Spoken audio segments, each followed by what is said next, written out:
All right, I'm getting ready to leave. Okay, so this is my shaving kit. Yeah, we're gonna get rid of this mess because it becomes like really. For some reason, I thought I would be getting, you know, some beard like this, you know, like a Santa Claus, but for some reason, all it does is just goes like this, sideways, which actually is pretty cool. You know, you can play with it, but then it looks funny. So I'm taking my drone, but downtown there's the airport right there, so I cannot fly it near the airport, right? It should be 4 kilometers or 2.2 miles away from the airport, but I might drive somewhere. Now I'll show you this in a second, but I posted a message about this. So now I bought this special wrench on Amazon, and this is specifically designed for, you see they have two models, 694 and 695. So 695 is for Devco 382, and you see over here it says 695 382 fuel filter wrench. And so you use this, area to loosen the vent cap, and you use this area to loosen the collar, which is this part at the bottom. So having this, now I can change the filter myself, because you know the primary filter, the water separator, right? Because in winter they get plugged in, and last time, of course, it's a shame, you know, such a simple tool. Of course, changing that thing, it's not as easy as 1, 2, 3. You have to refill fuel, you know, deal with all that mess and the sensors there, so it's not super easy, but I'm pretty sure I can do it. Now this box, some people were saying this has something to do with this crazy $6,000 repair, 6,000 Canadian plus tax. And some people were saying at least get back the old parts, right? And that's what I did. I emailed the supervisor. I said, when would it be convenient for you so that I can stop by and pick up the old housing and the drill bits you charge me for? And he said, well, this was done by the weekend shift, so it'll have to wait till the weekend so that we can locate these pieces. And so he emailed me this morning. He said, we got the old housing and we have the 2 drill bits. And I said, okay, I'll stop by after lunch. And so I went there, and they had it in the box. You see my name on the top, and they did give me, so they did keep it, you see. So normally we don't keep old parts, really. Like, this is a very expensive piece, you know. It's not that easy to find used, but this is what I had, right? So this is what I had. So this was sitting, this was down and this was up. I'm pretty sure I might try to sell it to somebody, you never know. So you see, this is what I was using to drain the fuel. You know, it works fine, right? So maybe somebody, you know, yeah, this was the hoses here, sensors. This is where I drained the water or fuel. But it's this setup, it's impossible to see when you have water and it was sucking air. I don't know, you see the new one sits like this, right? Sits upside, like the filter is here, and it has the like a line here, a black line. So once the fuel starts rising, it gives you a clear indication when it's time to change the filter. Of course, I also have the fuel restriction gauge, right? And they gave me this. Like, why would you charge the customer, right, for the parts that you have to buy? Like, this is really just shows you how careful you have to be with all these dealers, you know. Like I told the girl there, I said, I'm not coming back for 1 year. I'm gonna boycott. Well, I didn't use those words, but I said I'm not coming back until next November. And she said, well, we'll see about that. But why would you charge people for this? You know, there's like one was like $5, but one was like $18. But you know, it's a matter of principle, right? Like, use your own tools, right? Why are you charging me for buying tools? This is just so wrong, you know. And of course, I just gonna probably throw them away, but it's just ridiculous that they would charge customer for buying. What's next? You're gonna charge me for screwdrivers and hammers you're gonna use? And of course they charge you for shopping supplies, right? Like, anyway, don't get me started. This was a total fiasco, you know, this repair.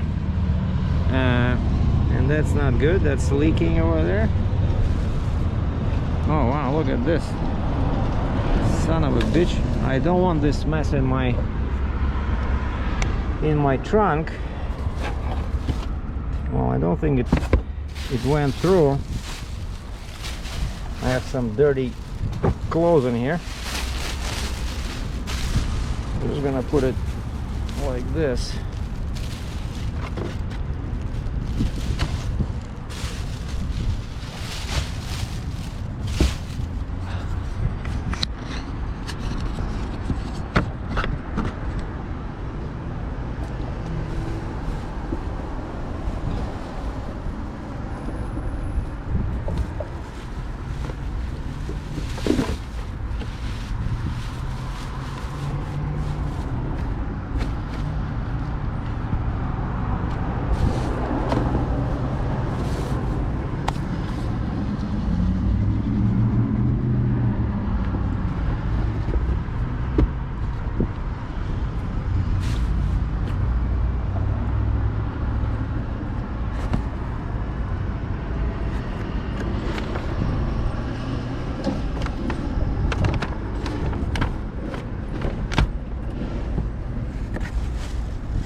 Yeah, I don't like that. It has fuel in there. Maybe I'll just throw it out, but we'll see. Again, it's a matter of principle, right? You're charging me so much money, at least give me back my old parts.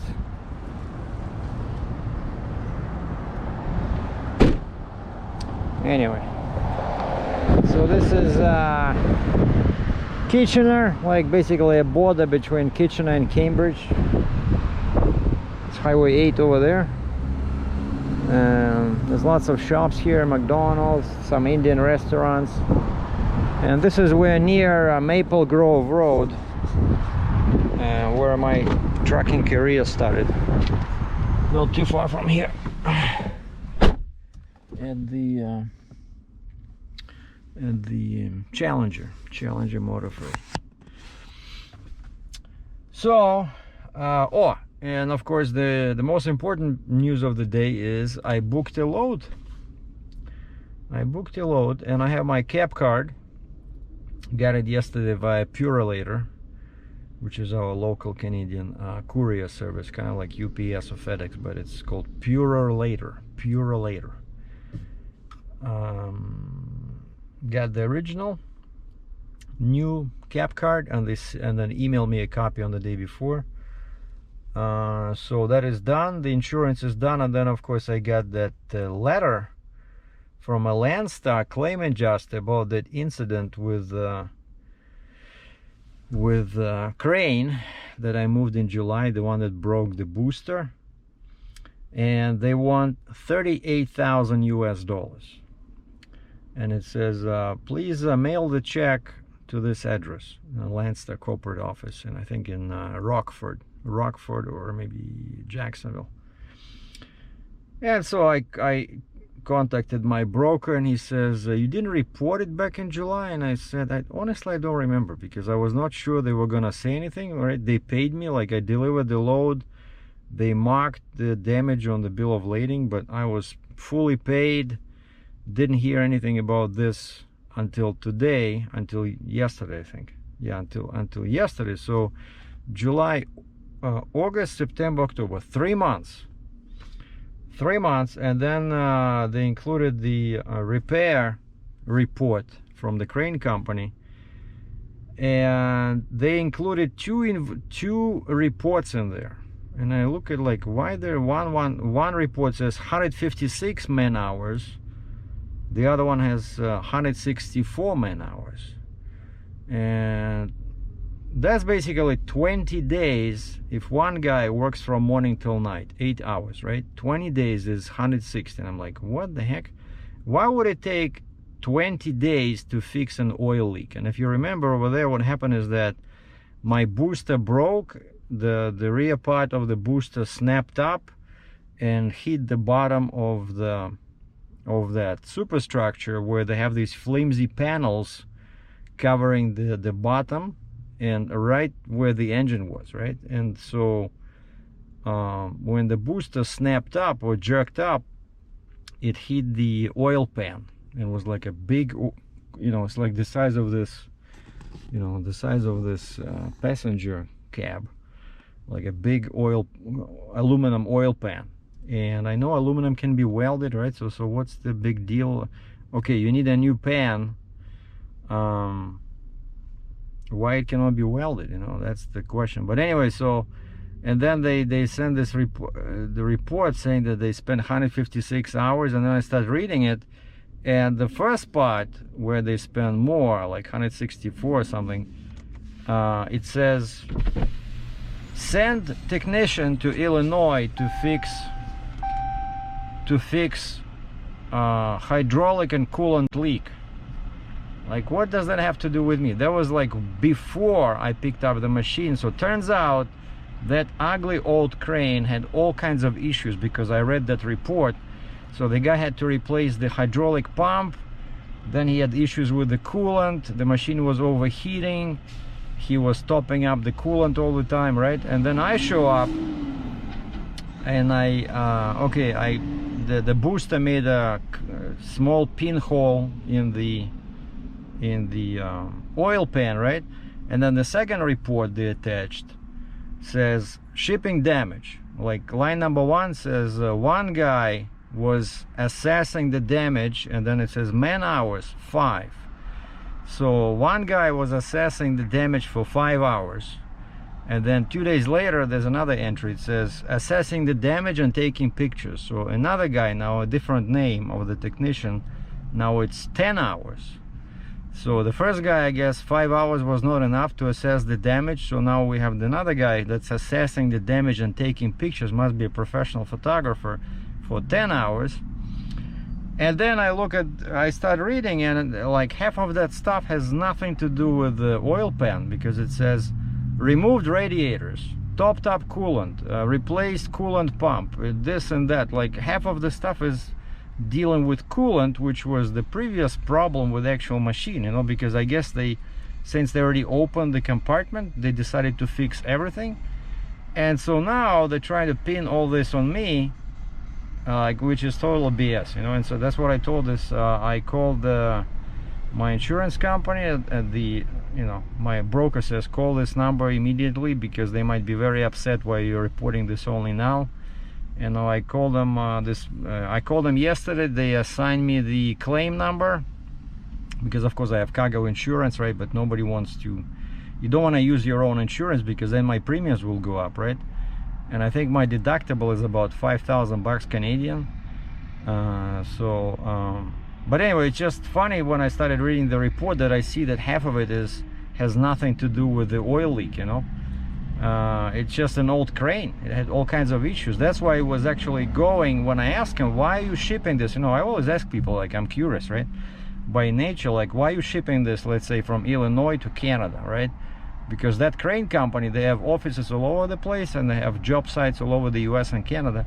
And they told me that that crane was actually going to Canada for repairs, you know, and that's what gave me hope. I thought, okay, if it's already going for repairs, that's what, actually I forgot, I should email this to the broker, because that's a pretty important piece of information, you know. Because he was asking me, he says, did they repair this shipping damage in air where you dropped off the machine, or did they ship it to Illinois for repairs? And I said, I'm 100% sure it was repaired in air, because it took them a while to find a truck to move this 120,000 pound load from US to Canada. So no way they're sending it back. And now I remembered, wait a second, they told me it was going to Canada for repairs. And so yeah, so I'm pretty positive that the insurance company will refuse to pay it. Maybe they assigned the claim adjuster. You know, they're very smart people, right? So because they don't want to pay anything extra. And this time I think they're on my side because they don't want to pay.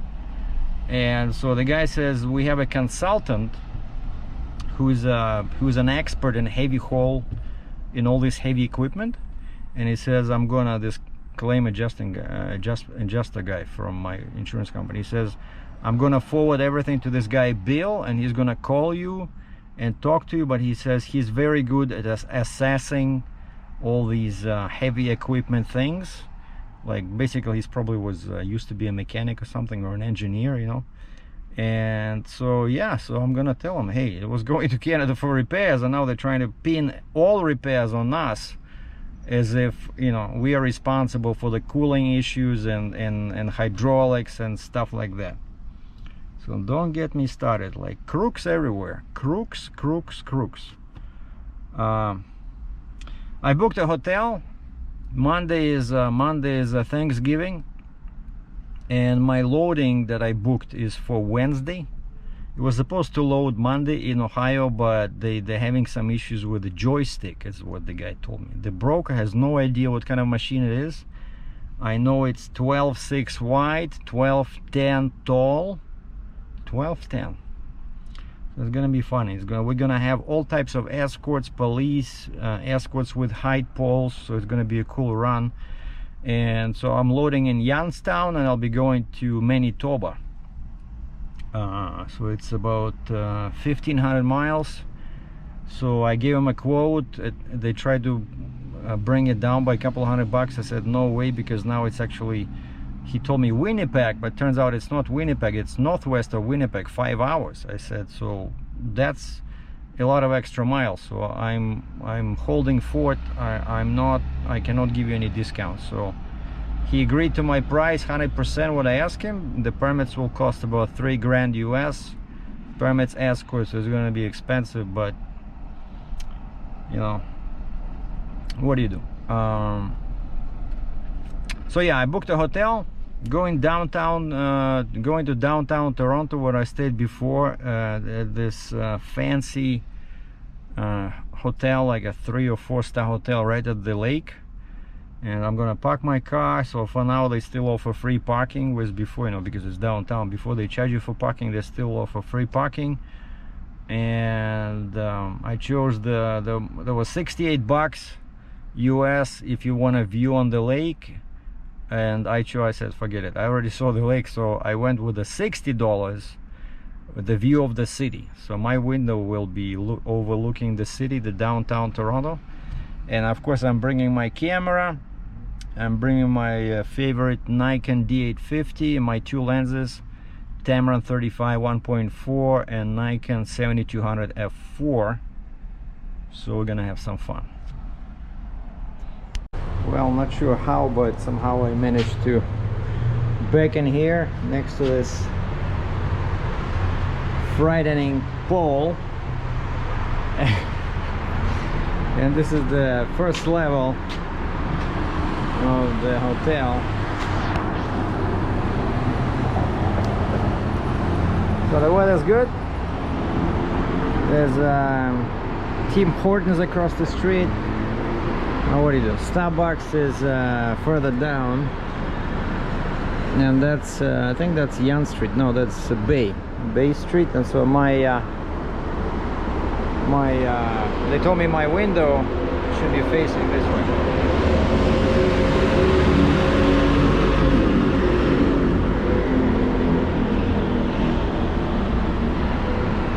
So this is gonna be my home for the next 3 days.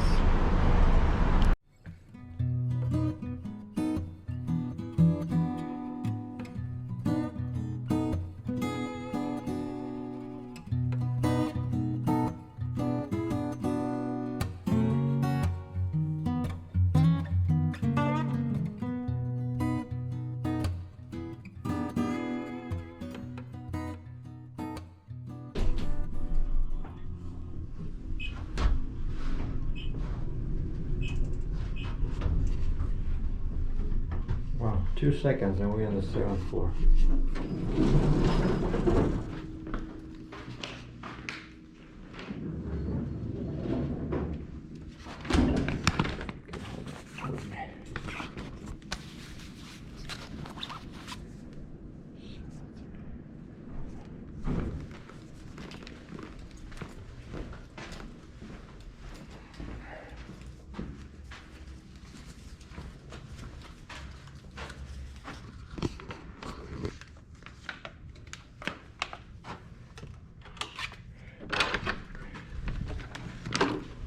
Here we go. And they said they clean rooms only if you tell them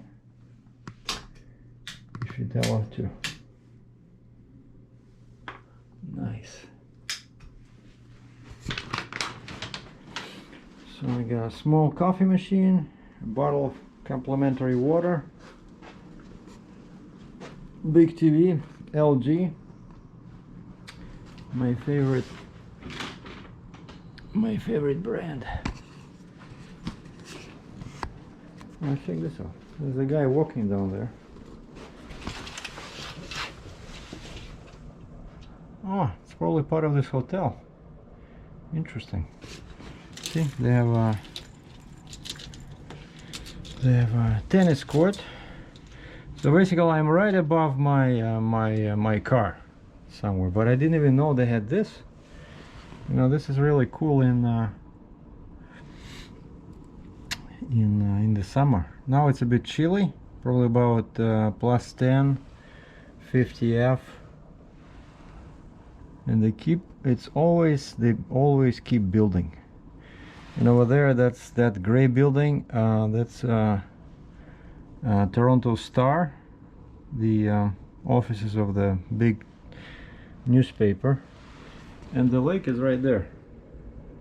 I see some boats on the water. So this is it. So this is my second time and at this hotel, and they got some great promotions because of this pandemic. I think it was, yeah, $60 US. You know, you cannot beat that. Like at other times I wouldn't be able to afford a hotel like this, so this is really nice. So and parking is free, right? Normally they have a valet parking, but it was super tight. Like the that little road that goes to the second floor, it's so tight and it's turning. I was afraid I would either hit my fender or my, you know, the rear bumper, the rear fender, either the front or the rear. But it just looks a bit scary, but it was okay. Anyway, so that's my update. So taking it easy until next week. So I'm checking out Monday. So Monday is Thanksgiving. Then I'm gonna go back and start preparing for the journey to Ohio. And by that time I have to do my homework and decide what I want to do. You know, do I want to go there just with 8 axles and leave the Jeep here and then come back, pick up the Jeep and go through Northern Ontario? But this thing is very tall. It's very tall, so 1210. There's a bunch of bridges on Highway 400, and you know, it might be tough to get permits. So it's $1,500 more to go through US, but there's more open space. You know, there's less bridges, and I could just go like west on I-80 through Wolcott, Iowa, and then just take 29 north to Winnipeg. You know, so we'll see. But like I said, I need to do the homework. I signed up again for that website where I was assessing the cost of permits. It's like almost impossible to work without it, even though they have mistakes. And again, they say Ontario, this load will not be allowed. because of weight, which is ridiculous. It's 97,000 pounds. But they give you the cost, you know, and then I'm able to give people quotes based on that. So it's super helpful. So it's 50 bucks, I think, $48 US per month. But I need it, you know, it's cost of doing business. Okay, have a good weekend, boys and girls. Thanks for watching. We'll watch more next week once I'm heading to Ohio, and especially once I'm loaded.